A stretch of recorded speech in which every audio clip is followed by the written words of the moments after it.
আজি 15 আগষ্ট আজি আমাৰ দেশখন স্বাধীন হৈছিল।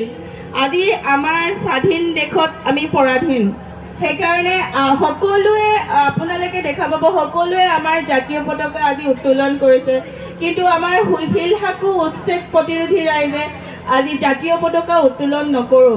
ইয়াৰ কাৰণটো আপোনালোকে নিশ্চয় গম পাইছে যে আমি স্বাধীন দেশতো এতিয়াও পৰাধীন, আমি স্বাধীন হোৱা নাই।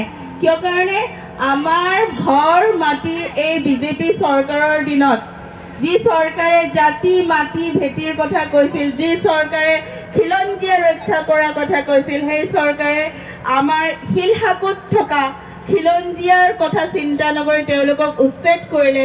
উচ্ছেদ কৰি আজি 3টা বছৰ পাৰ হ'ল আমি প্ৰতিবাদৰ ওপৰত প্ৰতিবাদ কৰি আছো, কিন্তু তেওঁলোকে কি কৰিছে, আমাৰ প্ৰতিগৰাকী উচ্ছেদিতই এতিয়ালৈকে ক্ষতিপূৰণ পাবলৈও বাকী আছে। সকলোৱে ক্ষতিপূৰণ পোৱা নাই, মাত্ৰ বাছি বাছি কেইঘৰ মানুহকে ক্ষতিপূৰণ দিছে। সেইটো কাৰণে আমি বহুত দুখো পাইছো। আৰু আমাৰ আজি ঘৰ বাৰী নাই। বিজেপি চৰকাৰৰ এটা এজেণ্ডা আছিলে যে হৰ ঘৰ তিৰংগা। এতিয়া কথাটো হৈছে আমি ক'ত লগাম আমাৰ তিৰংগাখন? আমাৰ ঘৰেই নাই।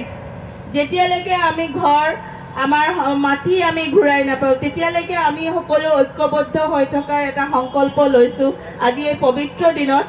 আৰু আমি সদায় একগোট হৈ থাকিম। আৰু যেতিয়ালৈকে আমি আমাৰ পুনৰ সংস্থাপন আৰু উচিত মূল্যত ক্ষতিপূৰণ নাপাওঁ।